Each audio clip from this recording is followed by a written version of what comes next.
નમસ્કાર તાલીમાર્થી મિત્રો. ઔદ્યોગિક તાલીમ સંસ્થા રાજકોટથી હું આશિષ ગોરવાડિયા, ઇન્સ્ટ્રક્ટર એમ્પ્લોયબિલિટી સ્કિલ્સ. આજના સેશનમાં આપ સૌનું હાર્દિક સ્વાગત કરું છું.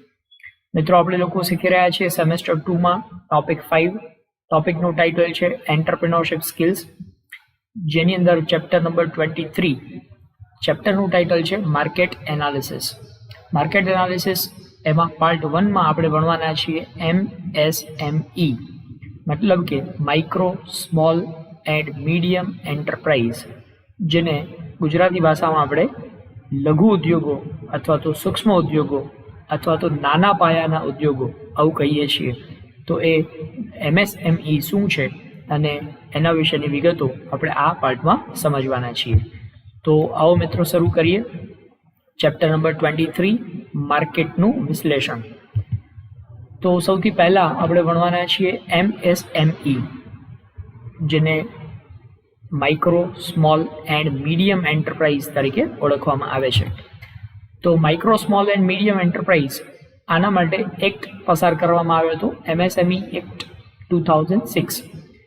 આ એક્ટ પ્રમાણે પ્લાન્ટ અને યંત્રોના નાણાકીય રોકાણના આધાર ઉપર વર્ગીકરણ કરવામાં આવેલું, અને આ વર્ગીકરણ છે એ બે ભાગમાં કરવામાં આવેલું, જેમાં પહેલું તો ભૌતિક વસ્તુઓ ની ધંધાકીય પ્રવૃત્તિ, દાખલા તરીકે તમે કઈ વસ્તુનું ઉત્પાદન કરો છો એના આધાર ઉપર માઇક્રો, સ્મોલ, મીડિયમ એન્ટરપ્રાઇઝ છે એ નક્કી કરવામાં આવે. તો દાખલા તરીકે તમે પ્લાસ્ટિક બોટલનું ઉત્પાદન કરો છો તો તમારો ધંધો છે એ ઉત્પાદનને લગતો ધંધો કહેવાય. સેવા ક્ષેત્ર સાથે સંકળાયેલા જે લોકો હોય, બરાબર, દાખલા તરીકે તમે કમ્પ્યુટરની ટ્રેનિંગ આપવાનું કામ કરો છો તો તમારું કામ છે એ સેવા ક્ષેત્ર સાથે સંકળાયેલું છે. તો ઉત્પાદનને લગતું કાર્ય પણ હોઈ શકે અને સેવા ક્ષેત્ર સાથે પણ સંકળાયેલું હોઈ શકે. તો આમ બે અલગ વિભાગ તૈયાર કરવામાં આવેલા. વસ્તુનું ઉત્પાદન કરતા ઉદ્યોગો હોય તો એના માટે અલગ વ્યાખ્યા, અને સેવા ક્ષેત્ર સાથે જોડાયેલા હોય તો એના માટે અલગ પ્રકારની વ્યાખ્યા આપવામાં આવેલી. આ 2006ના એક્ટ પ્રમાણે હતું. હવે એ કેવી રીતે એનું વ્યાખ્યાયિત કરવામાં આવેલું, માઇક્રો ઉદ્યોગ કોને કહેવાય, સ્મોલ કોને કહેવાય અને મીડિયમ કોને કહેવાય, એના વિશેની વાત કરીએ જૂના ક્રાઇટેરિયા પ્રમાણે અને નવા ક્રાઇટેરિયા પ્રમાણે. તો જૂના ક્રાઇટેરિયામાં આપણે જે કીધું કે પ્લાન્ટ અને મશીનરીમાં જે મૂડીરોકાણ કરવામાં આવેલું હોય એના આધાર ઉપર એ નક્કી કરવામાં આવેલું મેન્યુફેક્ચરિંગ એન્ટરપ્રાઇઝ માટે અને સર્વિસ સેક્ટરની એન્ટરપ્રાઇઝ માટે. તો મેન્યુફેક્ચરિંગ એન્ટરપ્રાઇઝ એટલે કે જે વસ્તુઓનું ઉત્પાદન કરતી હોય એવા પ્રકારની પેઢી, એવા પ્રકારના એકમો હોય. તો એમાં માઇક્રો કોને કહેવાય? તો જો એમાં ઇન્વેસ્ટમેન્ટ છે એ 25 લાખ રૂપિયાથી ઓછું હોય તો એ માઇક્રો ઉદ્યોગ તરીકે ઓળખવામાં આવશે. જો ઇન્વેસ્ટમેન્ટ છે એ 25 લાખથી વધારે પણ 5 કરોડથી ઓછું હોય તો એને સ્મોલ એન્ટરપ્રાઇઝ તરીકે ઓળખવામાં આવશે. અને જો એનું ઇન્વેસ્ટમેન્ટ છે એ 5 કરોડથી વધારે પણ 10 કરોડથી ઓછું હોય તો એને મીડિયમ એન્ટરપ્રાઇઝ તરીકે ઓળખવામાં આવશે. આ મેન્યુફેક્ચરિંગ એન્ટરપ્રાઇઝની વાત છે, એટલે કે ઉત્પાદન પ્રવૃત્તિ સાથે સંકળાયેલા ઉદ્યોગોની વાત છે. પણ સર્વિસ સેક્ટર સાથે, એટલે કે સેવા પૂરી પાડતા જો એકમો હોય તો એવા સંજોગોમાં માઇક્રો એકમ કોને કહી શકાય? તો કે જેમાં ઇન્વેસ્ટમેન્ટ છે એ 10 લાખથી ઓછું હોય. શેમાં ઇન્વેસ્ટમેન્ટ કરવાનું? તો કે પ્લાન્ટ અને મશીનરીમાં. પ્લાન્ટ મશીનરીમાં ઇન્વેસ્ટમેન્ટ છે એ 10 લાખથી ઓછું હોય તો એને માઇક્રો ગણવામાં આવશે. સ્મોલ કોને ગણવામાં આવશે? તો કે જો ઇન્વેસ્ટમેન્ટ છે એ 2 કરોડથી ઓછું હોય, 10 લાખથી વધારે પણ 2 કરોડથી ઓછું ઇન્વેસ્ટમેન્ટ હોય તો એ સ્મોલ એન્ટરપ્રાઇઝ તરીકે ઓળખવામાં આવશે. અને મીડિયમ એન્ટરપ્રાઇઝ જો 5 કરોડથી ઓછું ઇન્વેસ્ટમેન્ટ હોય તો એને મીડિયમ એન્ટરપ્રાઇઝ તરીકે ઓળખવામાં આવશે. આમ બે અલગ અલગ વિભાગ તૈયાર કરવામાં આવ્યા, મેન્યુફેક્ચરિંગ સેક્ટર અને સર્વિસ સેક્ટર. પરંતુ નવા ક્રાઇટેરિયા પ્રમાણે જો આપણે વાત કરીએ તો નવા ક્રાઇટેરિયામાં મેન્યુફેક્ચરિંગ અને સર્વિસ સેક્ટર બંને માટે એક જ સરખો ક્રાઇટેરિયા તૈયાર કરવામાં આવ્યો છે, એ બંનેને અલગ પાડવામાં નથી આવ્યા.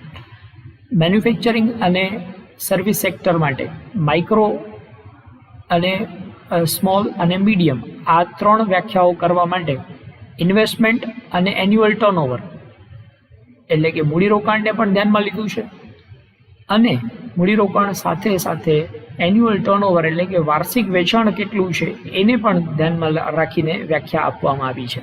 તો આપ જોઈ શકો છો કે માઇક્રો કોને કહી શકાય? માઇક્રો એકમ ક્યારે કહેવાય? તો કે જો ઇન્વેસ્ટમેન્ટ છે ને 1 કરોડથી ઓછું હોય, અથવા તો ટર્નઓવર છે એ 5 કરોડથી ઓછું હોય, ઇન્વેસ્ટમેન્ટ 1 કરોડથી ઓછું, 1 કરોડથી ઓછું ઇન્વેસ્ટમેન્ટ હોય તો એને માઇક્રો ગણવામાં આવશે.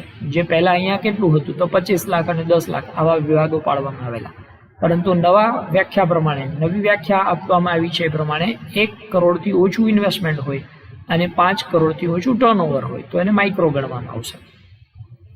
સ્મોલ કોને ગણવામાં આવશે તો જો ઇન્વેસ્ટમેન્ટ 10 કરોડથી ઓછું હોય, બંને સેક્ટરમાં મેન્યુફેક્ચરિંગ અને સર્વિસ બંનેને અલગ નથી પાડ્યા, હવે બધા એક જ સરખું, તો 10 કરોડથી ઓછું ઇન્વેસ્ટમેન્ટ હોય અથવા તો 50 કરોડથી ઓછું ટર્નઓવર હોય તો એને સ્મોલ એન્ટરપ્રાઇઝ ગણવામાં આવશે.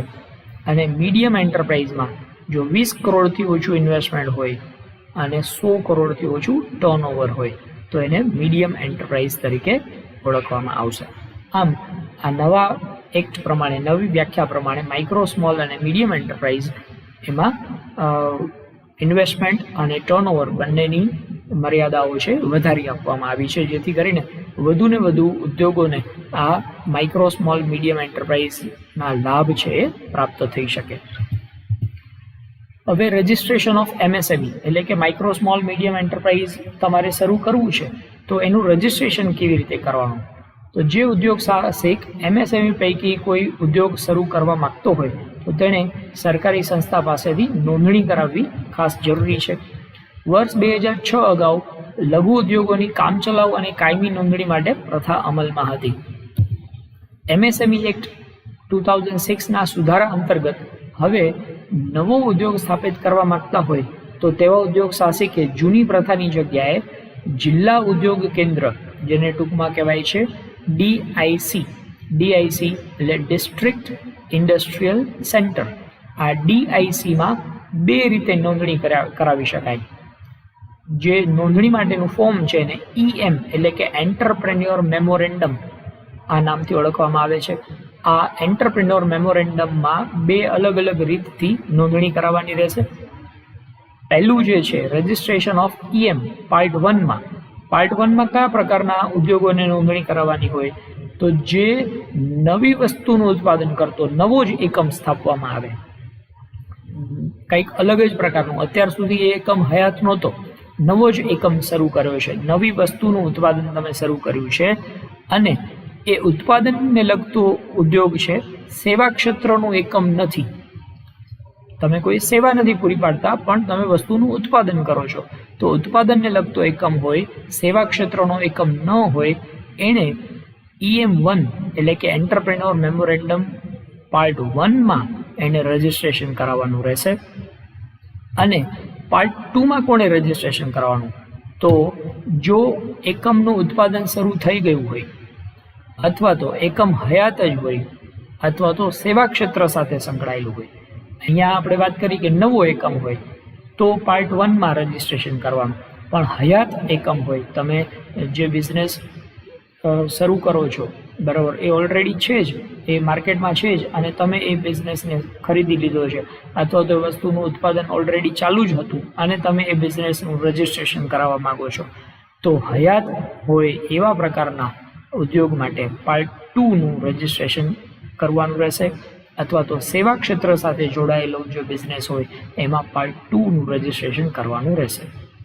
આમ નવો ઉદ્યોગ હોય તો પાર્ટ 1માં, જૂનો ઉદ્યોગ હોય, ઉત્પાદન શરૂ જ થઈ ગયું હોય અથવા તો સેવા ક્ષેત્ર સાથે જોડાયેલું હોય તો પાર્ટ 2માં રજિસ્ટ્રેશન કરવાનું રહેશે. એડવાન્ટેજીસ ઓફ MSME રજિસ્ટ્રેશન મતલબ કે આ નોંધણી કરીએ, માઇક્રો, સ્મોલ, મીડિયમ એન્ટરપ્રાઇઝમાંથી કોઈ એકમ તમે શરૂ કર્યું ને નોંધણી ન કરાવી તો શું નુકસાન થાય, અથવા તો આપણે કહીએ કે નોંધણી કરાવી હોય તો એનાથી શું ફાયદો થઈ શકે આપણને, તો આપણે સમજીએ નોંધણી કરાવવાથી શું ફાયદાઓ થઈ શકે. તો જો તમે આ MSME ઉદ્યોગ જે છે એની નોંધણી કરાવી હશે તો નાણાકીય સંસ્થાઓ પાસેથી લોન સરળતાથી મળી શકશે. લોન લેવા માટે આ રજિસ્ટ્રેશન ખાસ ઉપયોગી બને છે. જો તમે રજિસ્ટ્રેશન નહીં કરો તો સરળતાથી લોન મળી શકશે નહીં. બીજું, નાણાકીય સંસ્થાઓ પાસેથી પ્રવર્તમાન ધિરાણ દર કરતાં ઓછા વ્યાજ દરે જો રજિસ્ટ્રેશન કરાવ્યું હશે તો ઓછા વ્યાજના દરે તમને લોન મળશે. સામાન્ય રીતે 1 થી 2% જેટલું ઓછું વ્યાજ તમારે ચૂકવવું પડશે જો તમે નોંધણી કરાવી હશે તો. કેટલીક ખાસ યોજનાઓ અંતર્ગત પ્રોજેક્ટના શરૂઆતના 1 કે 2 વર્ષ સુધી લોન ઉપર વ્યાજ પણ ચૂકવવું પડતું નથી. જો તમે નોંધણી કરાવી હશે અને એ યોજના ચાલુ હશે તો યોજના પ્રમાણે તમને શરૂઆતના 1-2 વર્ષ સુધી વ્યાજ ચૂકવવામાંથી પણ મુક્તિ મળી જાય છે. જો પ્રોજેક્ટ સ્થળ માટે ખેતી વિષયક જમીનને બિનખેતીમાં ફેરવવાની હોય તો એ બિનખેતીમાં ફેરવવા માટે પણ તમારે નોંધણી કરાવવી ખાસ જરૂરી રહે છે. સરકાર હસ્તકની કચેરીઓમાં માન્ય સપ્લાયર તરીકેનો દરજ્જો મેળવવા માટે જો તમે વસ્તુનું ઉત્પાદન કરો છો ને વસ્તુ સરકાર દ્વારા ખરીદી કરવામાં આવતી હોય, સરકારને તમારે વસ્તુ પૂરી પાડવાની હોય, સરકાર માટે તમારે સપ્લાયર બનવું હોય તો તમારે એ નોંધણી કરાવવી ખાસ જરૂરી બને છે. તો આ બધા જ એમએસએમઈની નોંધણીના ફાયદાઓ હતા. હવે opportunity in the MSME sector, મતલબ કે કોઈ વ્યક્તિ આ માઇક્રો સ્મોલ મીડિયમ એન્ટરપ્રાઇઝ શરૂ કરે તો એની સામે કયા પ્રકારની ઓપોર્ચ્યુનિટી રહેલી છે, કયા પ્રકારની તકો રહેલી છે એ જોઈએ. તો ઉદ્યોગ સ્થાપવા માટે ઓછામાં ઓછા મૂડીરોકાણની જરૂર પડે છે. એ સૌથી મોટી તક છે, કારણ કે તમે ઓછા મૂડીરોકાણથી મોટો બિઝનેસ શરૂ કરી શકો છો. સરકાર તરફથી વ્યાપક માત્રામાં તમને સહાય અને પ્રોત્સાહન મળે છે, કારણ કે સરકાર એવું ઈચ્છે છે કે ભારત દેશનું ઔદ્યોગિક વિકાસ થાય અને ઔદ્યોગિક વિકાસ કરવા માટે સરકાર નાના પાયાના ઉદ્યોગો ઉપર ખાસ ફોકસ કરે છે. તો નાના પાયાના ઉદ્યોગોને સરકાર વારંવાર પ્રોત્સાહન આપે છે. અમુક વસ્તુઓનું ઉત્પાદન છે એમએસએમઈ માટે રજિસ્ટ્રેશન અનામત રાખવામાં આવ્યું છે કે એમએસએમઈ દ્વારા જ એનું ઉત્પાદન થઈ શકે, મોટા પાયાના ઉદ્યોગો એ વસ્તુનું ઉત્પાદન ન કરી શકે. તો જે અનામત રાખવામાં આવ્યા છે એવા પ્રકારની વસ્તુઓનું ઉત્પાદન તમે શરૂ કરતા હોય તો એનાથી પણ તમને ફાયદો થઈ શકશે. સરકાર તરફથી લોન અને સબસિડી સ્વરૂપે તમને નાણાકીય સહાય મળે છે. આપણે હમણાં જ વાત કરી કે જો તમે એમએસએમઈ શરૂ કરો છો તો સરકાર તમને ઓછા વ્યાજની લોન પણ આપે છે અને ઘણી બધી બાબતોમાં તમને સબસિડી એટલે કે એક પ્રકારનું ડિસ્કાઉન્ટ જેને કહી શકાય, આ પ્રમાણે તમને વસ્તુ કે કોઈ યંત્રોની ખરીદી કરવા માટે કે રો મટીરિયલની ખરીદી કરવા માટે તમને સબસિડી પણ આપવામાં આવતી હોય છે. સરકાર તરફથી મશીનરી ખરીદવા માટે, ટેકનિકલ અને મેનેજરલ સ્કિલ વિકાસ માટે, રો મટીરિયલ ખરીદવા માટે અલગ અલગ પ્રકારની ફાળવણીમાં સહાય પણ તમને મળે છે. તો સરકાર આવી રીતે આર્થિક સહાય પણ વારંવાર આપતી હોય છે. મશીનરી ખરીદવા માટે, રો મટીરિયલ ખરીદવા માટે કે સ્કિલ ડેવલપમેન્ટ માટેની પણ સહાય મળી રહે છે. તો આ બધા જ એમએસએમઈ માટેના અલગ અલગની તકો છે એમ કહી શકાય. ડિફરન્સ બિટવીન સ્મોલ અને લાર્જ સ્કેલ. હવે સ્મોલ સ્કેલ બિઝનેસ અને લાર્જ સ્કેલ બિઝનેસ, આની વચ્ચે શું તફાવત છે આપણે જોઈએ. તો સ્મોલ સ્કેલ બિઝનેસ તેમાં મૂડીરોકાણ ઓછું જોઈએ અને કામદારોની સંખ્યા પણ ઓછી હોય છે. જ્યારે લાર્જ સ્કેલ બિઝનેસની વાત કરીએ તો તેમાં મૂડીરોકાણ પણ વધારે હોય અને કામદારોની સંખ્યા પણ વધારે હોય છે. સ્મોલ સ્કેલ બિઝનેસમાં મોટાભાગનું કાર્ય માનવ બળ દ્વારા કે નાના નાના યંત્રો કે ટૂલ્સ દ્વારા કરવામાં આવતું હોય, જ્યારે લાર્જ સ્કેલ બિઝનેસની વાત કરીએ તો મોટાભાગનું કાર્ય વિરાટ યંત્રો દ્વારા ઓછા શ્રમિકો વડે કામ થાય છે. ઓટોમેટિક પ્રોડક્શન સિસ્ટમ હોય છે ત્યાં. સ્મોલ સ્કેલ બિઝનેસ સામાન્ય રીતે પ્રાઇવેટ સેક્ટરનું સ્વરૂપ હોય છે, જ્યારે લાર્જ સ્કેલ બિઝનેસની વાત કરીએ તો પબ્લિક લિમિટેડ પ્રકારનું અથવા તો સરકારી સાહસ પ્રકારનું આ બિઝનેસ હોય છે. સ્મોલ સ્કેલ બિઝનેસમાં વપરાશી કાચો માલ અને જથ્થો પ્રમાણમાં ઓછો હોય છે. કાચા માલમાં રોકાણ પણ ઓછું હોય છે અને જથ્થો પણ ઓછો હોય છે. જ્યારે લાર્જ સ્કેલ બિઝનેસની વાત કરીએ તો તેમાં કાચો માલ અને માલ સામાનનો જથ્થો છે વિપુલ પ્રમાણમાં હોય છે, મોટા પ્રમાણમાં એમાં રોકાણ કરવામાં આવ્યું હોય છે. સ્મોલ સ્કેલ બિઝનેસ સામાન્ય રીતે ગ્રામીણ કે શહેરી વિસ્તારોમાં સ્થાપિત કરવામાં આવેલા હોય છે, જ્યારે લાર્જ સ્કેલ બિઝનેસની વાત કરીએ તો શહેરી વિસ્તાર કે શહેરના જે ઔદ્યોગિક વિસ્તારો હોય એની અંદર એ સ્થાપવામાં આવેલા હોય છે. સામાન્ય રીતે શહેરથી દૂર આવા પ્રકારના ઔદ્યોગિક વિસ્તારો સ્થાપવામાં આવ્યા હોય અને એ ઔદ્યોગિક વિસ્તારોની અંદર આ લાર્જ સ્કેલ બિઝનેસ એસ્ટાબ્લિશ થતા હોય છે.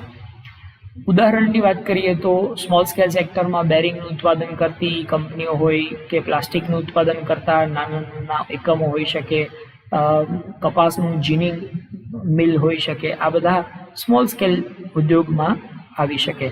જ્યારે લાર્જ સ્કેલ બિઝનેસની વાત કરીએ તો સિમેન્ટની ફેક્ટરી હોય, સ્ટીલ ઉદ્યોગો હોય, કેમિકલ કે ફર્ટિલાઇઝર બનાવતી કંપનીઓ હોય, આ બધા પ્રકારના ઉદ્યોગો છે એ લાર્જ સ્કેલ બિઝનેસ તરીકે ઓળખવામાં આવે છે.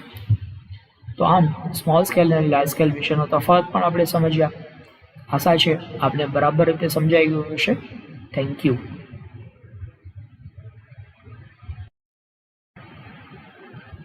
નમસ્કાર તાલીમાર્થી મિત્રો, ઔદ્યોગિક તાલીમ સંસ્થા રાજકોટથી હું આશિષ ગોરવાડિયા, ઇન્સ્ટ્રક્ટર એમ્પ્લોયબિલિટી સ્કિલ્સ. આજના સેશનમાં આપ સૌનું હાર્દિક સ્વાગત કરું છું. મિત્રો, આપણે લોકો ભણી રહ્યા છીએ સેમેસ્ટર 2, જેમાં ટોપિક 5 અને ટોપિકનું ટાઇટલ છે એન્ટરપ્રેન્યોરશિપ સ્કિલ્સ. ઉદ્યોગ સાહસિકતા વિશેની વાત આપણે ભણી રહ્યા છીએ, જેમાં ચેપ્ટર નંબર 23. ચેપ્ટર નંબર 23નું ટાઇટલ છે માર્કેટ એનાલિસિસ, જેના પાર્ટ 2માં આપણે વાત કરવાના છીએ product life cycle and sales management. Product life cycle એટલે કે વસ્તુનું જીવન ચક્ર, એના વિશેની વાત કરશું અને ત્યારબાદ સેલ્સ મેનેજમેન્ટ વિશેની વાત કરીશું. તો આવો મિત્રો શરૂ કરીએ. સૌથી પહેલાં માર્કેટ વિશ્લેષણમાં પ્રોડક્ટ લાઈફ સાયકલ, જેને ટૂંકમાં PLC તરીકે ઓળખવામાં આવે છે. તો જેમ માણસનું જીવન ચક્ર છે, માણસનો જન્મ થાય ત્યારથી માંડીને માણસ છે એ ધીમે ધીમે બાળક પછી મોટું થતું જાય, એના વિકાસનો તબક્કો કહેવાય. ત્યારબાદ બાળક છે પરિપક્વ બને તો એને મેચ્યોરિટી તરીકે ઓળખવામાં આવે, અને ત્યારબાદ એની વૃદ્ધાવસ્થા આવે, અને વૃદ્ધાવસ્થા પછી ધીમે ધીમે એનું મૃત્યુ થાય.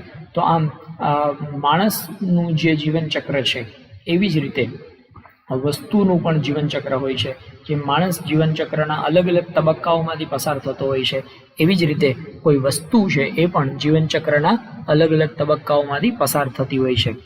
તો પેદાશ કે સેવા એના જીવનકાળના અલગ અલગ તબક્કાઓ હોય છે, જેમાં સૌથી પહેલો તબક્કો એ વસ્તુ કે સેવાના વિકાસનો તબક્કો હોય છે. ત્યારબાદ એ વસ્તુ કે સેવા બની ગયા પછી એને માર્કેટમાં લોન્ચ કરવામાં આવે તો એને ઇન્ટ્રોડક્શનનો તબક્કો કહેવાય છે. ત્યારબાદ એ વસ્તુનું વેચાણ ધીમે ધીમે વધવા માંડે, એના વેચાણમાં વૃદ્ધિ થાય તો એને ગ્રોથ એટલે કે વૃદ્ધિનો તબક્કો કહેવાય છે. ત્યારબાદ એક સમય એવો આવે કે ત્યારબાદ એ વસ્તુનું વેચાણ છે એ સ્થિર થઈ જાય તો એને મેચ્યોરિટી એટલે કે પરિપક્વતાનો તબક્કો કહેવાય. અને ત્યારબાદ ધીમે ધીમે એ વસ્તુનું વેચાણ છે એમાં ઘટાડો થવા માંડે, એ વસ્તુનું વેચાણ છે ધીમે ધીમે ઘટતું જાય તો એને પડતીનો તબક્કો એટલે કે ડિક્લાઇનનો તબક્કો કહેવાય છે. આમ પેદાશ જીવન ચક્ર એ અલગ અલગ તબક્કાઓમાંથી કોઈ પેદાશ જે પસાર થાય છે, આ તબક્કાઓનું ચક્ર છે એને પ્રોડક્ટ લાઈફ સાયકલ તરીકે ઓળખવામાં આવશે. તો PLC એના આ જે અલગ અલગ તબક્કાઓ છે, આ તબક્કાઓનું વર્ગીકરણ, એમાં દરેક તબક્કાઓમાં કેટલી આવક થશે, કેટલું વેચાણ થશે, નફો થવાની શક્યતા છે કે નહીં, એમ અલગ અલગ બાબતોને ધ્યાનમાં રાખી અને પ્રોડક્ટ લાઈફ સાયકલના તબક્કાઓનું વર્ગીકરણ કરવામાં આવે છે. આ પ્રોડક્ટ લાઈફ સાયકલને જો ચાર્ટના આધાર ઉપર આપણે આલેખ તૈયાર કરીએ તો આ પ્રકારનો એનો ચાર્ટ બની શકે. સૌથી પહેલાં અહીંયા ડેવલપમેન્ટનો તબક્કો એટલે કે વસ્તુ કે સેવા હજી બની રહી છે, એનું હજી નિર્માણ થઈ રહ્યું છે. નિર્માણ થયા પછી જ્યારે એને માર્કેટમાં લોન્ચ કરવામાં આવે, માર્કેટની અંદર રજૂ કરવામાં આવે તો એને રજૂઆતનો તબક્કો કહેવાય, જેને ઇંગ્લિશમાં કહેવાય છે ઇન્ટ્રોડક્શન. હજી તો માર્કેટમાં વસ્તુ મૂકી જ છે, તો એનો મતલબ એમ કે એનું વેચાણ હજી ધીમે ધીમે વધતું હશે, એટલે કે અહીંયા વેચાણ ઓછું હશે. ત્યારબાદ એ વસ્તુથી લોકો પરિચિત થઈ જાય તો વેચાણમાં વધારો થવા માંડે. આમ ગ્રોથનો તબક્કો એટલે કે વિકાસ અથવા વૃદ્ધિનો તબક્કો કહેવાય. પછી એક સમય એવો આવશે કે ત્યાર પછી એનું વેચાણ છે બહુ ઝડપથી નહીં વધે, એ વેચાણ છે સ્થિર થઈ જશે, તો આ સ્થિરતાનો તબક્કો એટલે કે મેચ્યોરિટી કહેવાય છે. અને ત્યારબાદ એ વેચાણમાં ધીમે ધીમે ઘટાડો જોવા મળે, તો આ ઘટાડો એટલે કે ડિક્લાઇનનો તબક્કો અહીંયા આવી જશે. તો આમ આ અલગ અલગ 4 તબક્કાઓ વિશેની વાત આપણે અહીંયા સમજવાની છે. પ્રોડક્ટ લાઈફ સાયકલ એ પેદાશના જીવન ચક્રનો ખ્યાલ છે. કોઈ પણ બ્રાન્ડ કે કોઈ એક ખાસ પેદાશ માટે આપણે કરી શકીએ. પ્રત્યેક પેદાશ છે એ અલગ અલગ પ્રકારે એના જીવન ચક્રના તબક્કાઓ હોય છે. એટલા માટે આ PLCનો જે ગ્રાફ આપણે બનાવ્યો એ ગ્રાફ અલગ અલગ આકારમાં બનતો હોય છે. ઘણી વખત એવું બનતું હોય કે કોઈ પેદાશ છે એ ખૂબ જ લાંબા સમય સુધી માર્કેટમાં ચાલે તો વિકાસનો તબક્કો ખૂબ લાંબો હોય, અને ઘણી વખત એવું બનતું હોય કે કોઈ વસ્તુ માર્કેટમાં આવ્યા પછી તરત જ એનું વેચાણ ઘટવા માંડ્યું હોય તો એમાં ડિક્લાઇનનો તબક્કો છે તરત જ આવી જશે. તો દરેક વસ્તુ માટેનો સમયગાળો અલગ અલગ હોય છે. કોઈમાં અમુક મહિનાઓ પૂરતો મર્યાદિત હોય તો ઘણી વખત અમુક વર્ષો સુધી કે સદીઓ સુધી એ વસ્તુઓ માર્કેટમાં ચાલતી રહેતી હોય છે. દાખલા તરીકે પાર્લેની પ્રોડક્ટ પાર્લેજી બિસ્કિટની જો આપણે વાત કરીએ તો પાર્લેજી બિસ્કિટ 1939માં એનું ઉત્પાદન શરૂ કરવામાં આવ્યું હતું, પણ આજ દિવસ સુધી પાર્લેજી બિસ્કિટ છે એ બજારમાં એક ચક્રીય શાસન ભોગવે છે. આ વસ્તુનું વેચાણ વધ્યું, એની મેચ્યોરિટી આવી ગઈ, પરંતુ એનો ડિક્લાઇનનો તબક્કો હજી સુધી આવ્યો નથી. તો આમ ખૂબ જ લાંબા સમય સુધી એ મેચ્યોરિટીના તબક્કા ઉપર સ્થિર રહી શકે છે. એનાથી ઉલટું જો આપણે વાત કરીએ તો 90ના દશકામાં શોર્ટ મેસેજ મોકલવા માટે પેજર નામનું એક ડિવાઇસ માર્કેટની અંદર આવ્યું હતું. મોબાઈલ ફોનનું એક નાનકડું સ્વરૂપ પેજર. તો આ પેજર નામનું જે ડિવાઇસ છે એ માર્કેટમાં આવ્યું ને અમુક જ મહિનાઓ સુધી ચાલીને માર્કેટમાંથી આઉટ થઈ ગયું, કારણ કે એ બહુ લોકોને બહુ સારી સેવા નહોતું આપી શક્યું, તો એ માર્કેટમાંથી આઉટ થઈ ગયું. તો આમ તમે જોઈ શકો છો કે કોઈ વસ્તુ ખૂબ લાંબા સમય સુધી માર્કેટમાં રહી શકે અને કોઈ વસ્તુ એવી પણ હોય કે જે માર્કેટમાં ખૂબ જ ઝડપથી એ ડિક્લાઇન થઈ જાય, એ માર્કેટમાંથી આઉટ થઈ જાય. નવી ટેકનોલોજી કે નવું સંશોધન આવતા જૂની વસ્તુઓ છે એ નાશ પામતી હોય છે, ધીમે ધીમે માર્કેટમાંથી એ આઉટ થઈ જતી હોય છે. હવે પ્રોડક્ટ લાઈફ સાયકલના સ્ટેજની વાત કરીએ તો સૌથી પહેલું સ્ટેજ ડેવલપમેન્ટ સ્ટેજ એટલે કે વિકાસનો તબક્કો. આ સમયગાળા દરમિયાન વસ્તુનું પેદાશ, રંગરૂપ નક્કી કરવામાં આવતું હોય છે, ઉત્પાદનની પ્રક્રિયા શરૂ થતી હોય છે, પરંતુ આ તબક્કામાં હજી વેચાણ શરૂ થયું હોતું નથી. આ સમય દરમિયાન ગ્રાહક સમક્ષ પોતાની પેદાશ રજૂ કરવા માટે માર્કેટિંગ સ્ટ્રેટેજી ગોઠવવામાં આવે છે. ઉપરાંત જાહેરાતના માધ્યમથી વસ્તુનો વિચાર છે લોકો સુધી પહોંચાડવાનું કામ કરવામાં આવે છે. ત્યારબાદ બીજો તબક્કો છે એને કહેવાય છે ઇન્ટ્રોડક્શન સ્ટેજ. આ ઇન્ટ્રોડક્શન સ્ટેજમાં કોઈ પ્રોડક્ટ છે એક સમાન પેદાશનું બ્રાન્ડિંગ અને ગુણવત્તા ગોઠવવામાં આવે છે. મતલબ કે વસ્તુનું બ્રાન્ડિંગ કરવા માટે, વસ્તુની ગુણવત્તા સારી રહે એના માટેના પ્રયત્નો કરવામાં આવે છે. પ્રાઇસ કેવી રાખવામાં આવે ઇન્ટ્રોડક્શન સ્ટેજમાં? તો સામાન્ય રીતે ઊંચી કિંમત રાખવામાં આવે, પરંતુ ઘણી વખત એવું બનતું હોય કે કંપની છે માર્કેટમાં પગ પેસારો કરવા માંગતી હોય, તેવા સંજોગોમાં નીચી કિંમતે પણ વસ્તુ વેચવામાં આવતી હોય છે. ડિસ્ટ્રીબ્યુશન કેવું હશે ઇન્ટ્રોડક્શન સ્ટેજમાં? તો પસંદગી મુજબ અમુક વિસ્તારોમાં અસ્તવ્યસ્ત રીતે અથવા તો ત્વરિત વેચાણ વધે ને ત્વરિત આવક થાય એ પ્રકારે ડિસ્ટ્રીબ્યુશન ગોઠવવામાં આવ્યું હશે. પ્રમોશન વિશેની વાત કરીએ તો શરૂઆતમાં બ્રાન્ડ વિશે વધુ ને વધુ જાગૃત કરવાના છે લોકોને, એટલે આ તબક્કામાં પ્રમોશન ઉપર ખૂબ જ વધારે ને વધારે ધ્યાન આપવામાં આવતું હોય છે. બીજા તબક્કાની વાત કરીએ તો ગ્રોથ સ્ટેજ.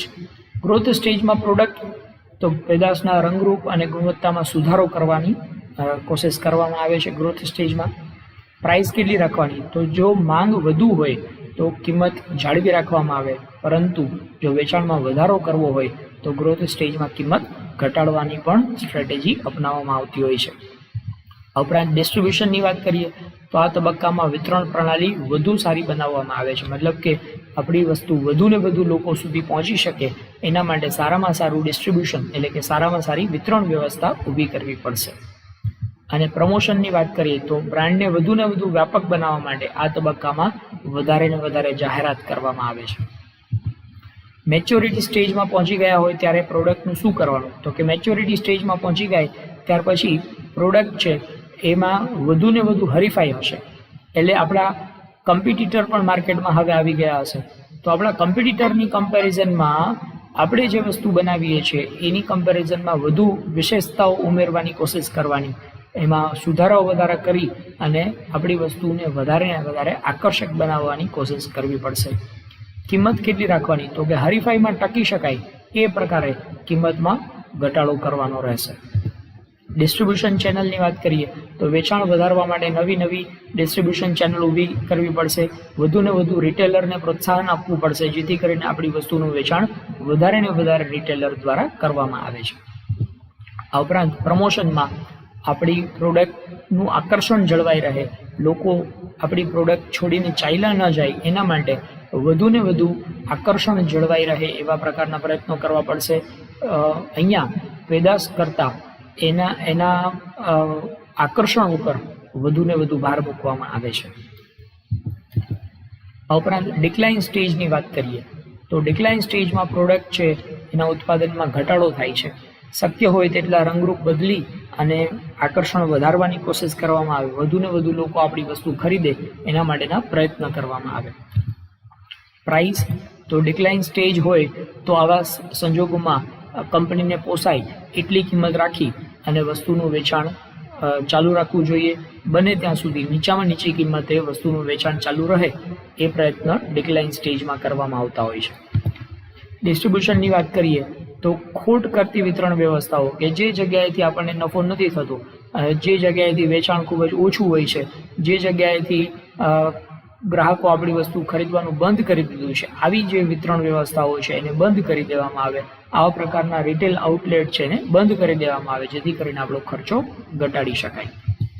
પ્રમોશનની વાત કરીએ તો ખર્ચનું પ્રમાણ ઘટાડીને ઓછામાં ઓછું ખર્ચ થાય અને તેમ છતાંય આપણી વસ્તુ વિશેની માહિતી લોકો સુધી પહોંચે એવી રીતે ડિસ્ટ્રીબ્યુશન કરવામાં આવશે. આપણા પ્રોડક્ટ વિશેની લોકોમાં પોઝિટિવ ઇમેજ ક્રિએટ થાય એ પ્રકારે ડિસ્ટ્રીબ્યુશન કરવામાં આવશે. તો આમ 4 તબક્કાઓની અંદર આ પ્રોડક્ટ લાઈફ સાયકલ છે પસાર થતું હોય છે. ત્યારબાદ આપણે વાત કરીએ છીએ સેલ્સ મેનેજમેન્ટ. સેલ્સ એટલે કે વેચાણ. વેચાણ એટલે શું? તો કે વેચાણ મતલબ નાણાંના બદલામાં સેવા કે પેદાશનો વિનિમય, એને વેચાણ કહેવાય.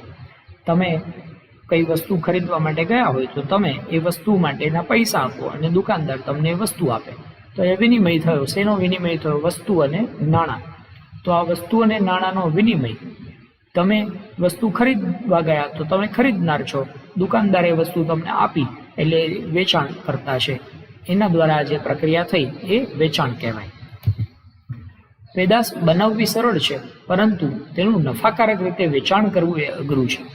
એટલે વસ્તુ કે સેવાનું વેચાણ કરવા માટે જે તંત્ર ઊભું કરવું પડે, એ જે સંચાલન કરવું પડે, આ સંચાલનને સેલ્સ મેનેજમેન્ટ તરીકે ઓળખવામાં આવે છે. વસ્તુ બની ગઈ, ચાલો તમે વસ્તુનું ઉત્પાદન કર્યું, પણ એ વસ્તુ માર્કેટમાં વેચાય એ ખાસ જરૂરી છે. કારણ કે ઉત્પાદન કરવાથી આપણો ધ્યેય પૂરું નથી થતો. આપણા બિઝનેસને આપણે નફાકારક બનાવવો છે. તો નફો આપણને ક્યારે મળે? તો કે તમે જે વસ્તુ બનાવી છે એ વસ્તુ લોકો સુધી પહોંચે, લોકો એ વસ્તુ ખરીદે અને તમને એમાંથી નફો મળે. એ પ્રકારે એનું સંચાલન કરવાની વ્યવસ્થા એને સેલ્સ મેનેજમેન્ટ તરીકે ઓળખવામાં આવે છે. વેચાણ વ્યવસ્થા એ માર્કેટિંગ મેનેજમેન્ટનો જ એક ભાગ છે.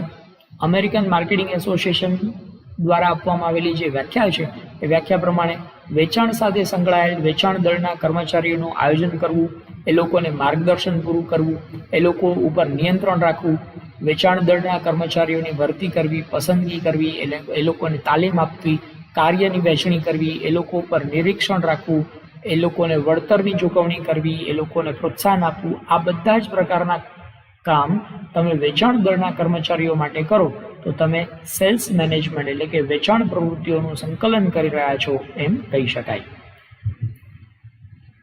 ત્યારબાદ નેક્સ્ટ છે માર્કેટ રિસર્ચ. માર્કેટ રિસર્ચ એટલે શું? તો કે વેચાણ કાર્યમાં સૌથી અગત્યનું પગથિયું છે બજાર સંશોધન. બજાર વિશેનું સંશોધન એટલે કે માર્કેટ રિસર્ચ. તો માર્કેટ રિસર્ચ એટલે શું?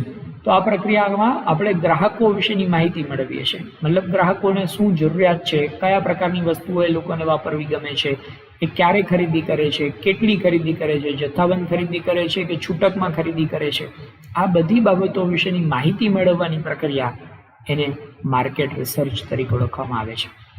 અહીંયા ગ્રાહકોની અભિરુચિ એટલે કે ગ્રાહકોને કઈ વસ્તુ વાપરવામાં ઇન્ટરેસ્ટ છે, ગ્રાહકોને જરૂરિયાત કેવી છે, એ લોકોની ખરીદ શક્તિ કેવી છે, મતલબ કે જથ્થાબંધ ખરીદી શકે છે કે છૂટકમાં ખરીદી શકે છે, એ લોકોની પાસે ખરીદવા માટેના પૂરતા નાણાં છે કે નહીં, આ બધી બાબતો વિશેની માહિતી મેળવવાની પ્રક્રિયા એને માર્કેટ રિસર્ચ કહેવાય.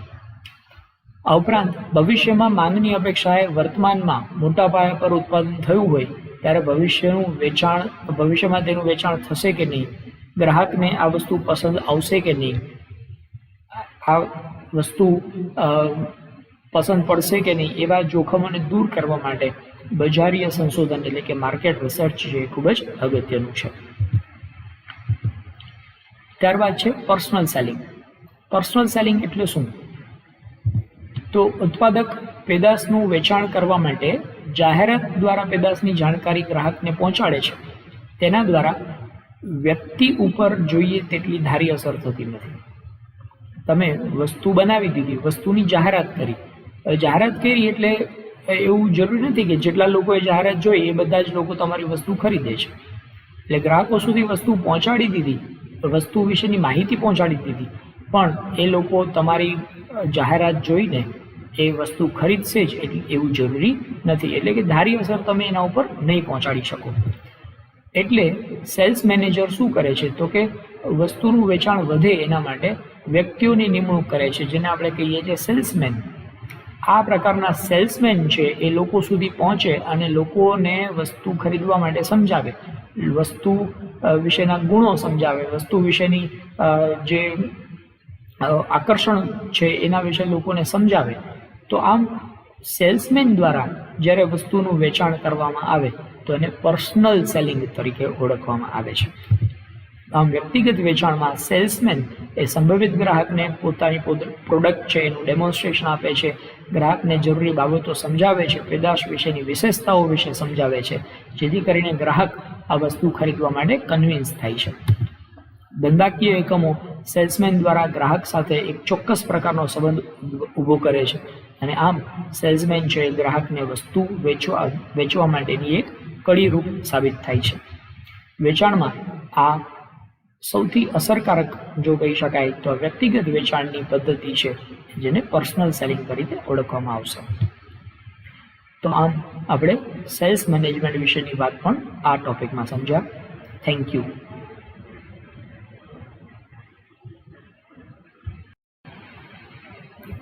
નમસ્કાર તાલીમાર્થી મિત્રો, ઔદ્યોગિક તાલીમ સંસ્થા રાજકોટથી હું Ashish ગોરવાડિયા, instructor employability skills.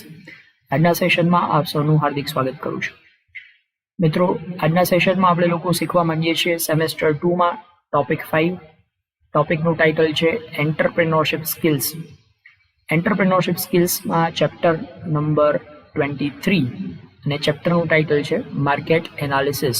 Market એનાલિસિસના પાર્ટ 3માં આપણે લોકો ભણવાના છીએ માર્કેટિંગ એન્ડ માર્કેટિંગ મિક્સ.